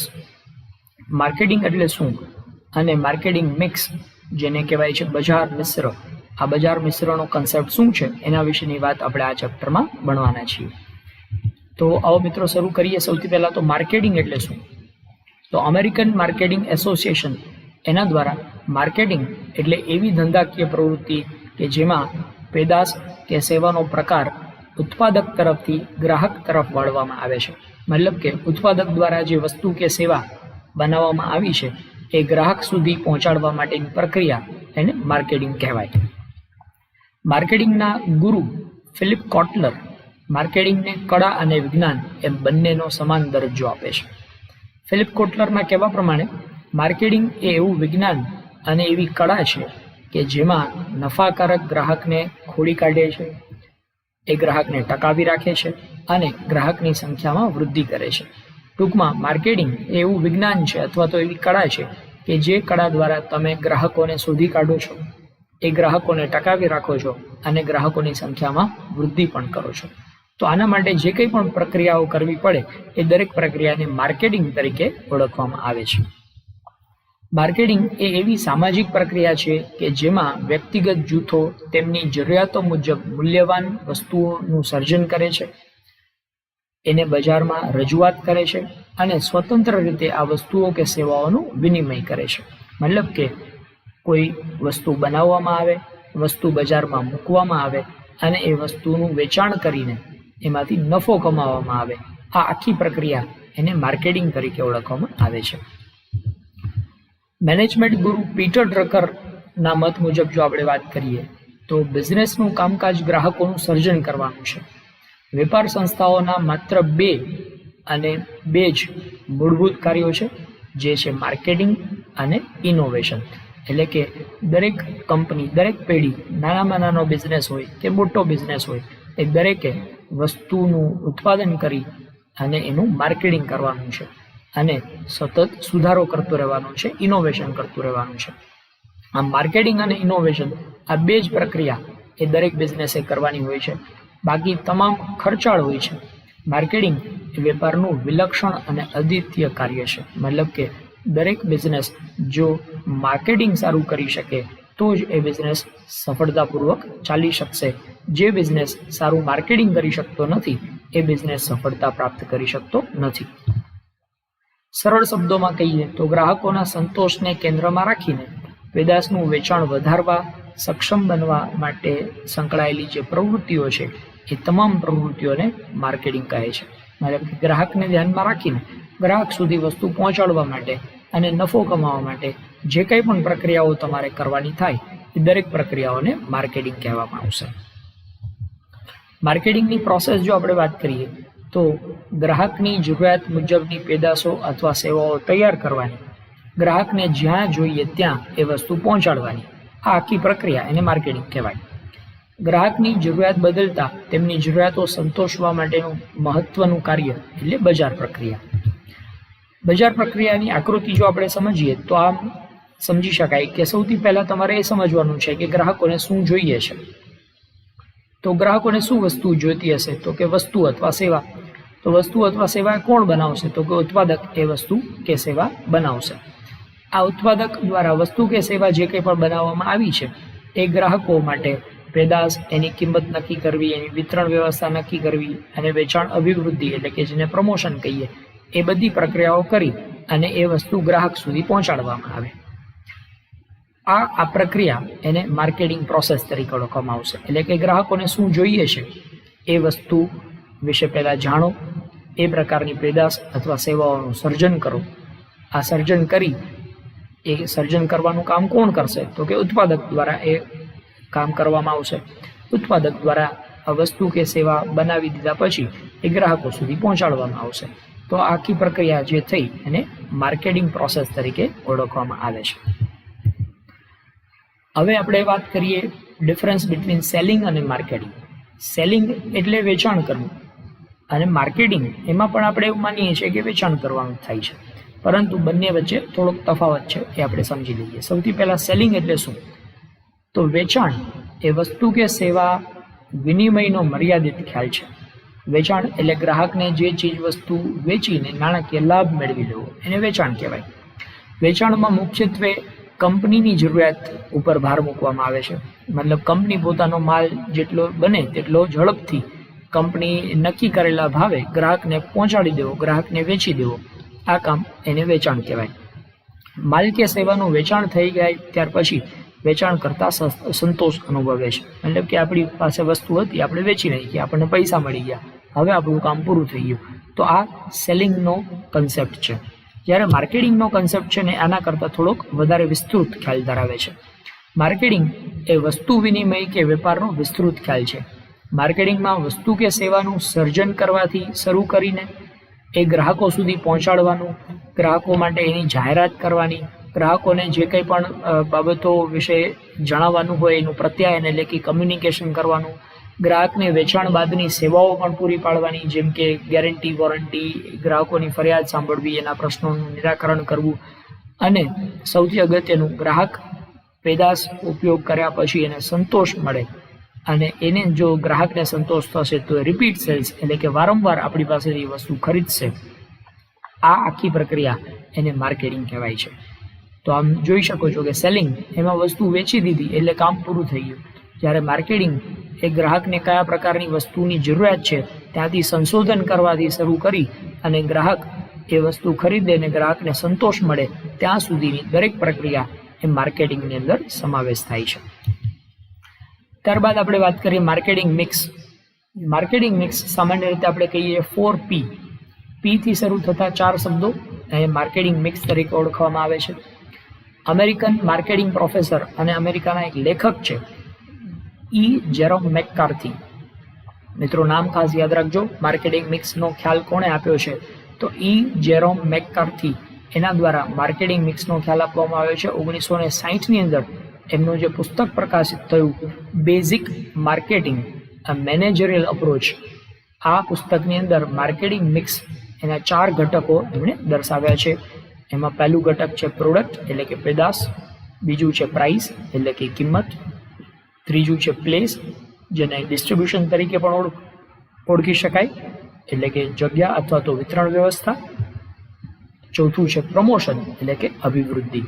આમ 4 ઘટકો માર્કેટિંગ મિક્સની અંદર સમાવેશ થાય છે. તો એમાં સૌથી પહેલું ઘટક છે પ્રોડક્ટ. પ્રોડક્ટ એટલે કે પેદાશ અથવા તો વસ્તુ અથવા તો સેવા, બેમાંથી કોઈ પણ હોઈ શકે, કાં તો વસ્તુ પણ હોઈ શકે અને સેવા પણ હોઈ શકે, જેના દ્વારા ગ્રાહકોની ઈચ્છા પૂરી થાય, ગ્રાહકોની જરૂરિયાત સંતોષાય, એને પેદાશ તરીકે ઓળખવામાં આવે છે. ગ્રાહકો દ્વારા ઈચ્છિત વસ્તુ કે સેવાનું સર્જન કરી તેઓને સંતોષ પૂરો પાડવાનું કામ એ માર્કેટિંગ મિક્સનો સૌથી પહેલો તબક્કો છે. પેદાશ સંબંધિત મહત્વના નિર્ણયોમાં ટ્રેડમાર્ક તૈયાર કરવું, બ્રાન્ડિંગ કરવું, પેકેજિંગ કરવું. તો ગ્રાહકોને વસ્તુ વિશે નો ખ્યાલ આપવો, એના માટે ટ્રેડમાર્ક, બ્રાન્ડિંગ, પેકેજિંગ, લેબલિંગ, વેચાણ પછીની સેવાઓ જેવી કે ગેરંટી, વોરંટી, ગ્રાહકની ફરિયાદ સાંભળવી, આ બધી બાબતો છે એ પ્રોડક્ટ અંગેના નિર્ણયોમાં સમાવેશ થશે. ત્યારબાદ બીજું છે પ્રાઇસ. પેદાશ કે સેવાની કિંમત એ માર્કેટિંગ મિશ્રણનું બીજું મહત્વનું ઘટક છે, કારણ કે કિંમત એ બજારમાં વેચનાર અને ખરીદનાર બંને માટે મહત્વની બાબત છે. વેચનાર વ્યક્તિને નફો કમાવો છે એટલા માટે એણે વધારે કિંમત નક્કી કરવાની ઈચ્છા હોય, ખરીદનાર વ્યક્તિ એવું ઈચ્છે છે કે મને વસ્તુ વ્યાજબી કિંમતે મળે. આમ બંને ખરીદનાર અને વેચનાર બંને માટે અગત્યનું તત્વ છે પ્રાઇસ. પેદાશની કિંમત છે એ આ રીતે નક્કી કરી શકાય, પડતર કિંમત પ્લસ નફો કરવામાં આવે તો જે મળશે એ વસ્તુની કિંમત આપણે નક્કી કરી શકશું. કિંમત એ માંગ પર વ્યાપક માત્રામાં અસર કરતું સંવેદનશીલ પરિબળ છે, કારણ કે જો વસ્તુની કિંમત વધારે હશે તો ગ્રાહકો એ વસ્તુ ખરીદશે નહીં.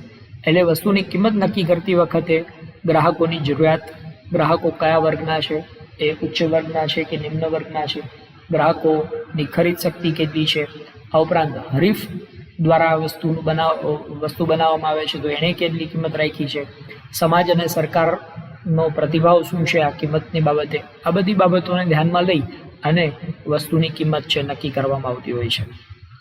પેદાશની પડતર કિંમત, પેદાશની માંગ, બજારમાં હરીફાઈ કેટલી છે, સરકારી અને કાયદાકીય કંઈ અંકુશો છે કે નહીં, ગ્રાહકની ખરીદ શક્તિ કેટલી છે, ગ્રાહકની આર્થિક પરિસ્થિતિ કેવી છે, આ બધા જ પરિબળો એ કિંમત નિર્ધારણને અસર કરે છે. કારણ કે તમે જો બહુ ઊંચી કિંમત રાખશો પણ ગ્રાહકની ખરીદ શક્તિ જ નહીં હોય, ગ્રાહકોની આર્થિક સ્થિતિ ખૂબ નબળી હશે તો તમારી વસ્તુ કોઈ ખરીદશે જ નહીં. તો આપણે ગ્રાહકની ખરીદ શક્તિને ધ્યાનમાં રાખીને વસ્તુની કિંમત છે નક્કી કરવી જોઈએ. ત્યારબાદ નેક્સ્ટ છે ચેનલ ઓફ ડિસ્ટ્રીબ્યુશન, એટલે કે વિતરણ વ્યવસ્થા, જેને આપણે પ્લેસના નામથી ઓળખીએ છીએ. વિતરણ કે જગ્યા એ માર્કેટિંગ મિશ્રણનું ત્રીજું મહત્વનું ઘટક છે. આ ઘટકમાં ઉત્પાદિત વસ્તુ ગ્રાહક સુધી પહોંચે અને ગ્રાહકને વેચાણ બાદની સેવાઓ સુચારુ રૂપે મળી રહે એના માટેની પ્રક્રિયા કરવામાં આવે છે. આમાં સેલ્સ ચેનલ એટલે કે ગ્રાહક સુધી વસ્તુ પહોંચાડવા માટેની પ્રક્રિયા.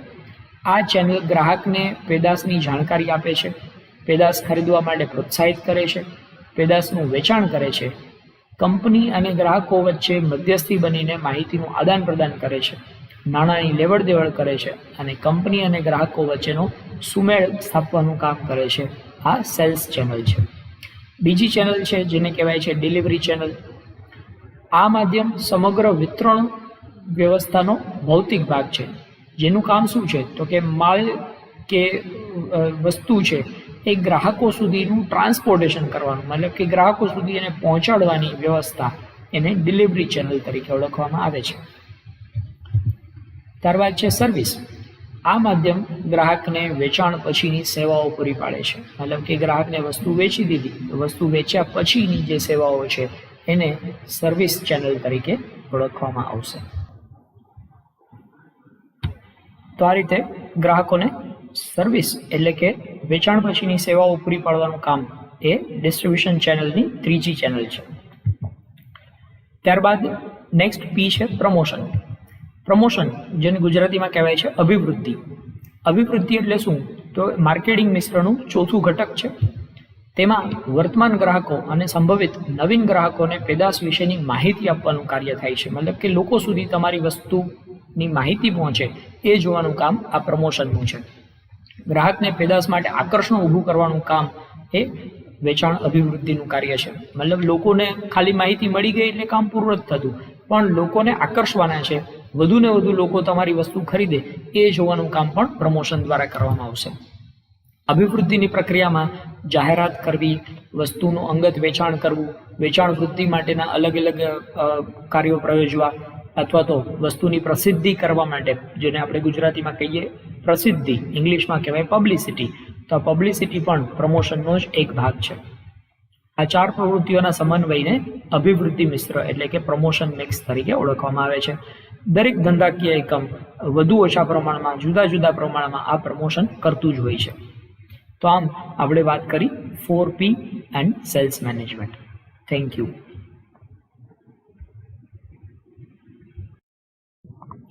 નમસ્કાર તાલીમાર્થી મિત્રો, ઔદ્યોગિક તાલીમ સંસ્થા રાજકોટથી હું આશિષ ગોરવાડિયા, ઇન્સ્ટ્રક્ટર એમ્પ્લોયબિલિટી સ્કિલ્સ. આજના સેશનમાં આપ સૌનું હાર્દિક સ્વાગત કરું છું. મિત્રો, આપણે લોકો શીખી રહ્યા છીએ સેમેસ્ટર 2માં ટોપિક 5. ટોપિકનું ટાઇટલ છે એન્ટરપ્રેન્યોરશિપ સ્કિલ્સ, જેમાં ચેપ્ટર નંબર 23. ચેપ્ટર 23નું ટાઇટલ છે માર્કેટ એનાલિસિસ, જેના પાર્ટ 4માં આપણે લોકો શીખવાના છે ડિસ્ટ્રીબ્યુશન ચેનલ એન્ડ પ્રમોશન.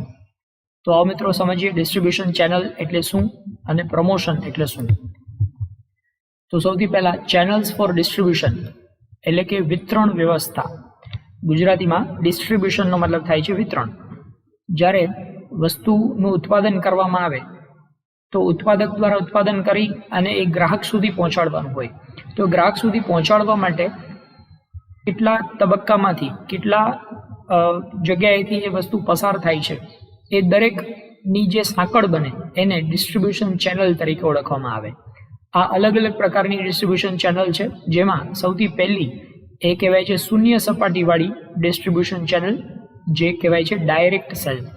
શૂન્ય સપાટીવાળી ડિસ્ટ્રીબ્યુશન ચેનલ એટલે શું? તો કે ઉત્પાદક એ પોતે જે વસ્તુનું ઉત્પાદન કરે છે એ સીધું જ ગ્રાહકને મોકલે છે. તો ઉત્પાદક અને ગ્રાહકની વચ્ચે કોઈ પણ વચેટિયા વર્ગ આવતા નથી. મતલબ કે અહીંયા હોલસેલર એટલે જથ્થાબંધ વેચાણ કરનાર, કે રિટેલર એટલે કે છૂટક વિક્રેતા, કે એજન્ટ, બીજા કોઈનો સમાવેશ થતો નથી. ઉત્પાદકથી સીધું જ એ ગ્રાહક સુધી પહોંચે છે. તો આ પ્રકારની જે ડિસ્ટ્રીબ્યુશન ચેનલ છે એ ડાયરેક્ટ સેલ્સ માટેની ચેનલ છે. આ પદ્ધતિમાં ઉત્પાદક પોતે જ ગ્રાહકને પેદાશ પૂરી પાડે છે. વિતરણનો આ સૌથી ટૂંકો અને સરળ માર્ગ છે. વિતરણ માટે ઉત્પાદક ઉત્પાદન સ્થળેથી ગ્રાહકને પોસ્ટ દ્વારા, કુરિયર દ્વારા, ઘરે ઘરે જઈને સેલ્સમેન દ્વારા કે ઓનલાઈન શોપિંગની મદદથી આ વસ્તુ પૂરી પાડતી હોય છે. આ પ્રકારની વિતરણ વ્યવસ્થામાં ઉત્પાદક અને ગ્રાહક વચ્ચે અન્ય કોઈ સપાટી હોતી નથી. એટલા માટે જ આ પ્રક્રિયાને શૂન્ય સપાટીવાળી વિતરણ વ્યવસ્થા કહે છે.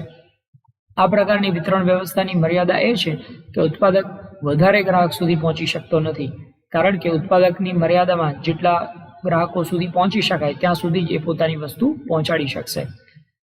આ પ્રકારની વિતરણ વ્યવસ્થા ભારે વસ્તુઓ માટે ખૂબ જ અનુકૂળ નથી આવતી, કારણ કે ભારે વસ્તુઓ ઉત્પાદક છે એ ડાયરેક્ટ ગ્રાહક સુધી પહોંચાડી શકતો હોતો નથી. ત્યારબાદ બીજી જે ડિસ્ટ્રીબ્યુશન ચેનલ છે જેને નામ આપ્યું છે વન લેયર ડિસ્ટ્રીબ્યુશન ચેનલ એટલે કે એક સપાટીવાળી વિતરણ વ્યવસ્થા. આ વિતરણ વ્યવસ્થામાં ઉત્પાદક અને ગ્રાહક વચ્ચે મધ્યસ્થી તરીકે છૂટક વેપારી હોય છે. આગળની વિતરણ વ્યવસ્થામાં ઉત્પાદક સીધે જ વસ્તુ પહોંચાડતો હતો ગ્રાહકને, પરંતુ અહીંયા શું થશે કે ઉત્પાદક દ્વારા વસ્તુ છે છૂટક વેપારીને આપવામાં આવે અને છૂટક વેપારી એ વસ્તુ ગ્રાહકને પહોંચાડશે. એટલે કે તેને એક સપાટીવાળી વિતરણ વ્યવસ્થા કહે છે. છૂટક વેપારી ઉત્પાદક પાસેથી પેદાશ મેળવે છે અને ગ્રાહકોને વેચી આપે છે. તો આમ જોઈ શકો છો, ઉત્પાદક દ્વારા જે વસ્તુનું ઉત્પાદન કરવામાં આવશે એ છૂટક વેપારી ખરીદી લેશે અને છૂટક વેપારી એ વસ્તુ પહોંચાડી દેશે ગ્રાહકને. તો આ એક સપાટીવાળી વિતરણ વ્યવસ્થા થઈ કહેવાય.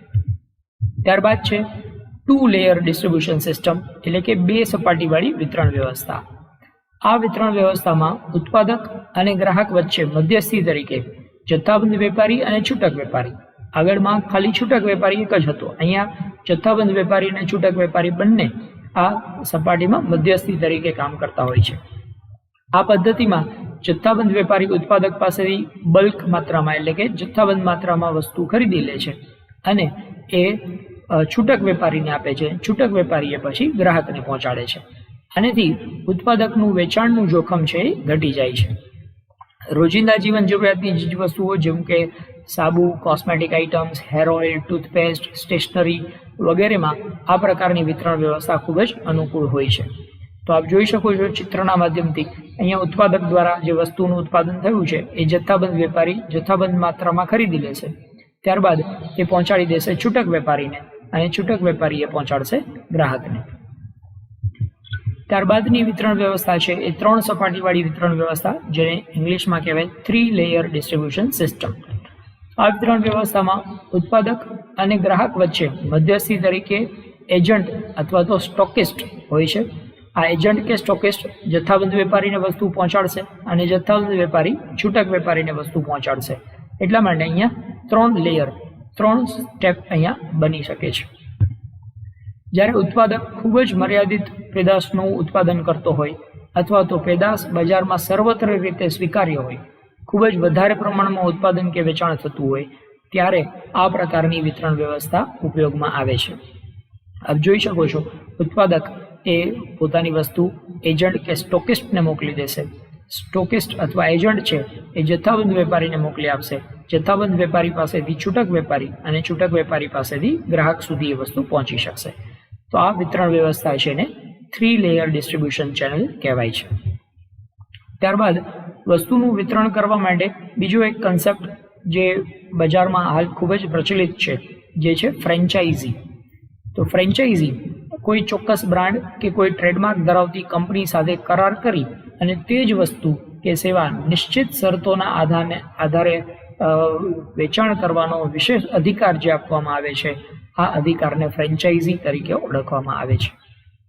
આ પ્રકારની દુકાનો મોટા પાયા પર છૂટક વેપાર કરે છે.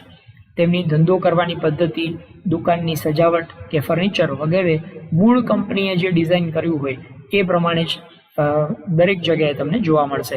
દાખલા તરીકે તમને ડોમિનોઝ પિઝા, તો ડોમિનોઝ પિઝાના જેટલા પણ આઉટલેટ છે એ દરેક જગ્યાએ એક જ સરખા પ્રકારની ડિઝાઇન, એક જ સરખા પ્રકારની ફ્લેવર, એક જ સરખા પ્રકારનું વાતાવરણ તમને જોવા મળશે.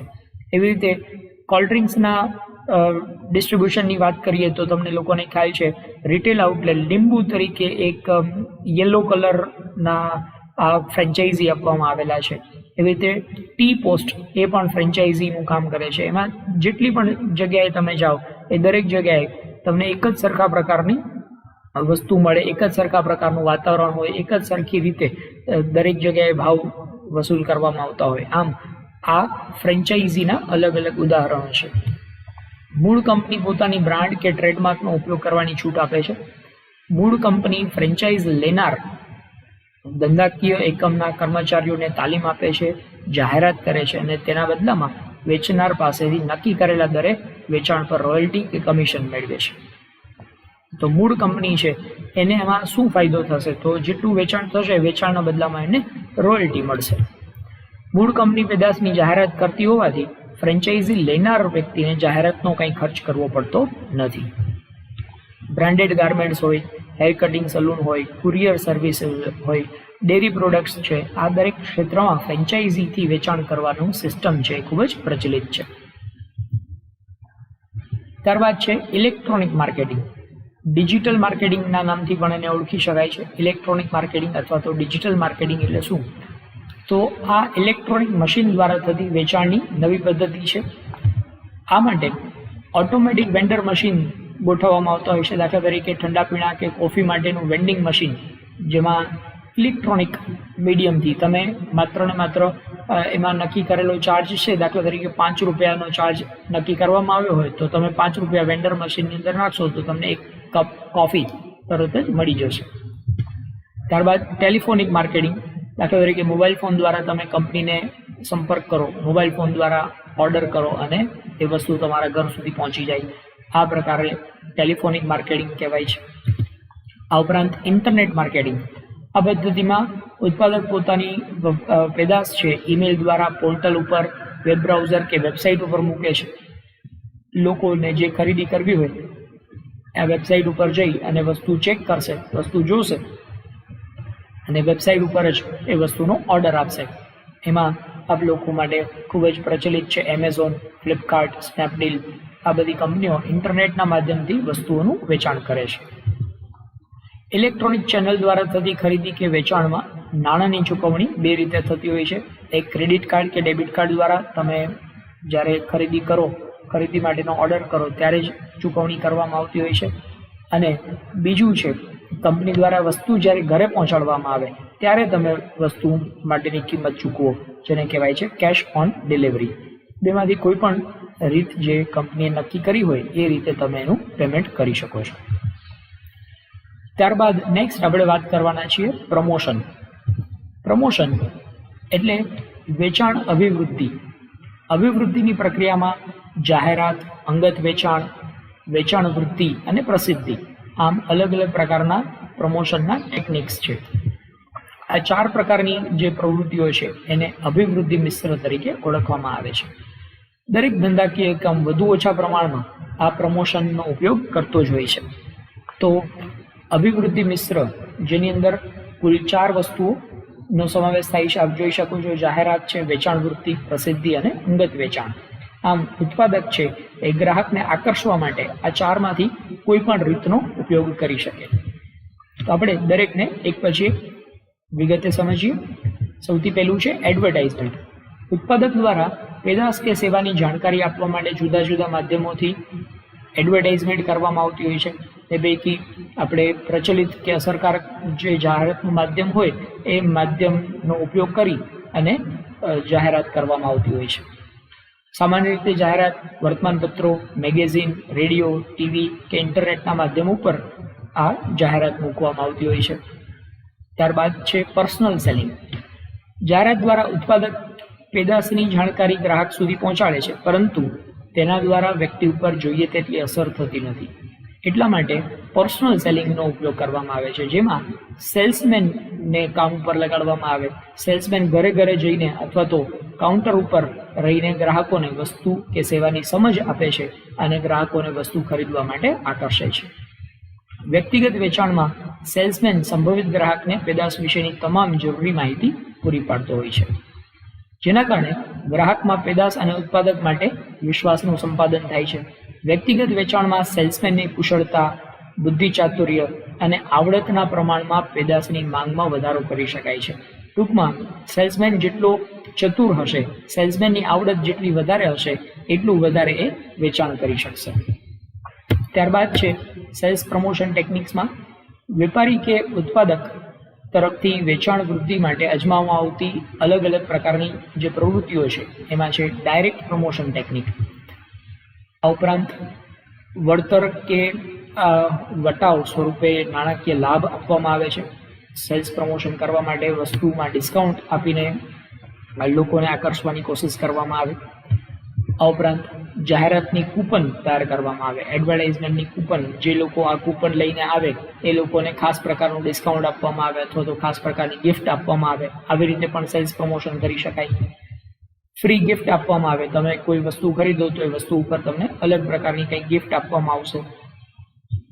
આ ઉપરાંત ઇનામી ડ્રો ની સ્કીમ તૈયાર કરવામાં આવી હોય. જે લોકો આ વસ્તુ ખરીદે એ વસ્તુમાં કોઈ એક કૂપન અથવા કોડ નીકળશે, એ કોડ એન્ટર કરવાથી તમને કંઈક ઇનામ મળશે. આવી જાહેરાત કરીને પણ ગ્રાહકોને વસ્તુ ખરીદવા માટે આકર્ષણ કરી શકાય.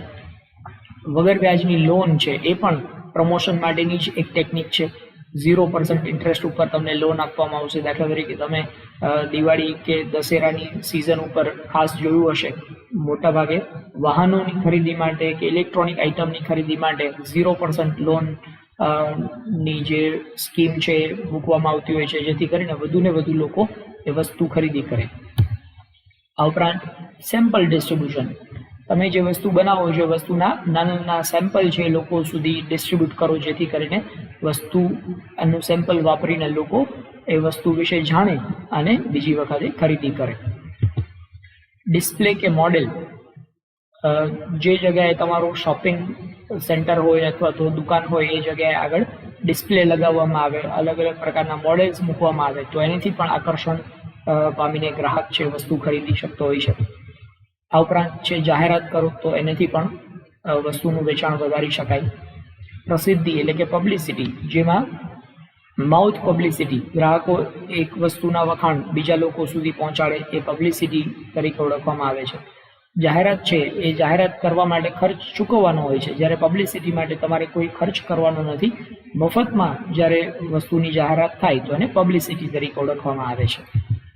ઉપરાંત ખાસ પ્રસંગોએ વેચાણ કરવામાં આવે. અલગ અલગ પ્રકારની સ્પેશિયલ ઇવેન્ટ્સ હોય તો ઇવેન્ટની જગ્યા ઉપર તમે વસ્તુનું વેચાણ કરો. દાખલા તરીકે તમે કોઈ બુક છે એ કોઈ સેમિનાર કે કોઈ જગ્યાએ એ ડ્રામા કે ચાલતું હોય એ જગ્યાએ જઈને તમે વસ્તુનું વેચાણ કરો તો એ ખાસ પ્રસંગોએ વેચાણ એનાથી પણ સેલ્સમાં વધારો કરી શકાય. આ ઉપરાંત વ્યક્તિગત વેચાણ પ્રવૃત્તિઓ જેમાં પર્સનલ સેલિંગ ટેક્ટિક્સ તરીકે ઓળખવામાં આવે છે. આ ઉપરાંત ઇનડાયરેક્ટ પ્રમોશન ટેકનિક્સની વાત કરીએ તો ગેરંટી કે વોરંટી જેવી સ્કીમ આપવામાં આવે જેને કસ્ટમર સર્વિસીસ તરીકે ઓળખવામાં આવે. ગ્રાહક સાથે સારા રિલેશન્સ ડેવલપ કરીને પણ વસ્તુનું વેચાણ વધારી શકાય. ગ્રાહક સાથે ઉષ્માભર્યા સંબંધો વિકસાવીને વારંવાર ગ્રાહક છે એ તમારી વસ્તુ ખરીદે એના માટે પ્રેરી શકાય છે. પ્રોડક્ટની ડિઝાઇન, સ્ટાઇલ, પેટર્ન કે પેકેજિંગમાં ગ્રાહકોને પસંદ હોય એવા પ્રકારના ચેન્જીસ કરીને પણ વસ્તુનું વેચાણ વધારી શકાય. ઉપરાંત કંપનીની ગુડવિલ, કંપનીની સાખ વધારે હોય તો એનાથી પણ વસ્તુનું વેચાણ વધી શકતું હોય છે. સમુદાયથી સદભાવ મતલબ કે બધા લોકોને ભેગા મળીને એકબીજાને મદદરૂપ થઈને પણ વસ્તુનું વેચાણ વધારી શકાય છે. માર્કેટિંગ માટેની મેથડ્સની જો આપણે વાત કરીએ તો ઉત્પાદકો, માર્કેટિંગ મેનેજરો અને વેપારીઓ પેદાશનું માર્કેટિંગ કરવા માટે અલગ અલગ ટેકનિક વાપરતા હોય છે, જેમાં પ્રચાર માધ્યમો દ્વારા જેમ કે ટીવી, રેડિયો, ન્યૂઝપેપર એમાં જાહેરાત કરીને માર્કેટિંગ કરી શકાય. મેળાઓ કે સેમિનારમાં, પ્રદર્શનોમાં, વર્કશોપનું આયોજન કરીને પણ વસ્તુની જાહેરાત કરી શકાય છે. પેમ્પલેટ, પોસ્ટર કે બુકલેટ છપાવીને ડોર ટુ ડોર આનું વિતરણ કરીને પણ માર્કેટિંગ કરી શકાય. સોશિયલ મીડિયાનો ઉપયોગ કરીને આપ લોકો ખાસ જુઓ છો ફેસબુક, વોટ્સએપ ઉપર આ પ્રકારની વસ્તુઓ વિશેની જાહેરાતો પ્રસિદ્ધ કરવામાં આવતી હોય છે, તો એ પણ માર્કેટિંગ માટેનું એક સાધન છે. મિત્રો કે કુટુંબીજનો, સગા સંબંધીઓ, ગ્રાહકો દ્વારા મૌખિક જાહેરાત કરવામાં આવે. તમે જે વસ્તુનું વેચાણ કરો છો એ વસ્તુ વિશે તમારા મિત્રો, કુટુંબીજનો, સગા સંબંધીઓ વિશે એની પાસે પ્રચાર કરો અને એ લોકો બીજા સુધી માહિતી પહોંચાડે, તો આમ કરીને પણ વસ્તુની જાહેરાત કરી શકાય છે. આ ઉપરાંત ઓનલાઈન ઇન્ટરનેટના માધ્યમથી કંપની પોતાની વેબસાઇટ ઉપર કે અલગ અલગ પ્રકારના ચેનલ ઉપર, દાખલા તરીકે યુટ્યુબ ઉપર પણ તમે આ વસ્તુની જાહેરાત આપી શકો છો. વર્તમાનપત્રો, ટીવીમાં વાર્તાલાપ રજૂ કરીને પણ વસ્તુ વિશેની જાહેરાત કરવામાં આવતી હોય છે. ત્યારબાદ માર્કેટ સર્વે, નેક્સ્ટ ટોપિક ઉપર વાત કરીએ તો માર્કેટ સર્વે ગ્રાહકોની માંગ અગાઉથી જ અંદાજ મેળવવા માટે, ગ્રાહકને કઈ વસ્તુ પસંદ આવશે, ગ્રાહકો કઈ વસ્તુ ખરીદશે એના વિશેનો અંદાજ પહેલેથી જ મેળવવો હોય તો એના માટે માર્કેટ સર્વે કરવો પડે છે. માર્કેટ સર્વે વૈજ્ઞાનિક ઢબે બજાર સંબંધિત માહિતી મેળવવાનો ગુણાત્મક અને આંકડાશાસ્ત્રીય અભ્યાસ છે. માર્કેટ સર્વેમાં અલગ અલગ રીતે માહિતી પ્રાપ્ત કરી શકાય છે, જેમાં બજારનું વલણ કે બજારનો મૂડ જાણીને તમે માહિતી પ્રાપ્ત કરી શકો છો. બજારનું કદ અને બજારનું સ્થળ જાણીને, દાખલા તરીકે માર્કેટ કયા ક્ષેત્રમાં છે, બજારમાં કેટલા વેચાણકર્તાઓ છે, આના વિશે માહિતી મેળવીને પણ આપણે માર્કેટ સર્વે કરી શકીએ છીએ. ડિમાન્ડની પેટર્ન જાણીને, દાખલા તરીકે કઈ બ્રાન્ડની ડિમાન્ડ ખૂબ જ વધારે છે, લોકો કઈ વસ્તુ વારંવાર ખરીદે છે, એના વિશે માહિતી મેળવીને પણ તમે માર્કેટ સર્વેથી ઇન્ફોર્મેશન મેળવી શકો છો. આ ઉપરાંત બજારમાં કયા પ્રકારની પેદાશો દાખલ કરવાની જરૂરિયાત છે તે જાણી શકાય. માર્કેટ સર્વેનો ઉપયોગ કરીને તમને એ પણ ખબર પડશે કે હવે માર્કેટમાં કઈ નવી વસ્તુ લોન્ચ કરવાની જરૂર છે.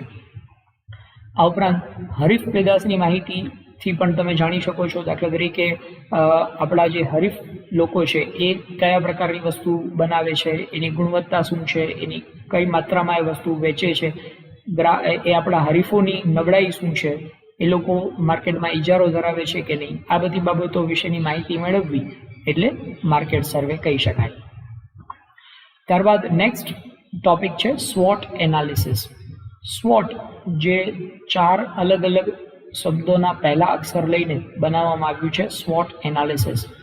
તો કોઈ પણ ઉદ્યોગ સાહસિક પોતાના ધંધાનું સફળ સંચાલન કરવા માંગતો હોય તો એણે આ સ્વોટ એનાલિસિસ ખાસ કરવું પડે છે. સ્વોટ એનાલિસિસ એ 4 જે વાત કીધી, S મતલબ સ્ટ્રેન્થ, W મતલબ વીકનેસ, O ઓપોર્ચ્યુનિટી અને T એટલે થ્રેટ્સ. જેમાં સ્ટ્રેન્થ્સ અને વીકનેસીસ આ બે ઇન્ટરનલ ફેક્ટર્સ એટલે કે આંતરિક બાબતો છે, જ્યારે O અને T એ એક્સટર્નલ ફેક્ટર્સ એટલે કે બાહ્ય પરિબળો. આ ઓપોર્ચ્યુનિટી અને થ્રેટ્સ એ બંને એક્સટર્નલ ફેક્ટર્સ એટલે કે બાહ્ય પરિબળો છે. તો SWOT એનાલિસિસ એ રજૂ કરવામાં આવેલું આલ્બર્ટ એસ હમ્ફ્રી દ્વારા 1960ની અંદર. આલ્બર્ટ એસ હમ્ફ્રી જે મેનેજમેન્ટ કન્સલ્ટન્ટ છે એને કંપનીને સફળતાપૂર્વક ચલાવવા માટે SWOT એનાલિસિસ કેવી રીતે કરવું જોઈએ એના માટેની પદ્ધતિ આપવામાં આવી હતી.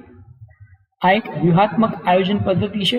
તેમાં ક્ષમતાઓ, વીકનેસીસ એટલે મર્યાદાઓ, ઓપોર્ચ્યુનિટીઝ એટલે તકો અને થ્રેટ્સ એટલે ધમકીઓ કે પડકારો, આ 4 પરિબળોનો સમાવેશ થાય છે. તો આપણે જોઈએ SWOT એનાલિસિસ કેવી રીતે કરી શકાય. તો પહેલા વાત કરીએ એ પ્રમાણે સ્ટ્રેન્થ એટલે વોટ ડુ યુ ડુ વેલ. તમારી અંદર કયા પ્રકારની ક્ષમતાઓ છે, કયું કામ તમે સૌથી સારી રીતે કરી શકો છો, એ તમારી સ્ટ્રેન્થ કહેવાય. જ્યારે વીકનેસ મતલબ where do you need to improve, મતલબ કઈ બાબતો હજી તમારામાં ખૂટે છે અથવા ઘટે છે, જે જગ્યાએ તમારે ઇમ્પ્રુવમેન્ટ કરવાની જરૂર છે, જે જગ્યાએ તમારે હજી સુધારો કરવાની જરૂર છે, એ તમારા માટે વીકનેસ કહી શકાય. એવી રીતે ઓપોર્ચ્યુનિટીઝ એટલે તક. તમારી સામે કયા પ્રકારના તકો છે, વોટ આર યોર ગોલ્સ, મતલબ તમે ક્યાં સુધી પહોંચવા માંગો છો, તમારો ધ્યેય શું છે, એના આધાર ઉપર તમે ઓપોર્ચ્યુનિટીઝ મેળવી શકો છો. અને થ્રેટ્સ મતલબ જોખમ અથવા પડકાર. What obstacles do you face, મતલબ તમારી સામે કયા પ્રકારના પડકારો છે, જે પડકારોને હિસાબે તમારો વિકાસ અટકી રહ્યો છે, એ તમારા માટે થ્રેટ્સ કહેવાય. તો આમ 4 બાબતોનું મૂલ્યાંકન દરેક કંપનીએ કરવું જોઈએ, જેથી કરીને એ પોતે પોતાના બિઝનેસને વધારે સારી રીતે ડેવલપ કરી શકે. Thank you.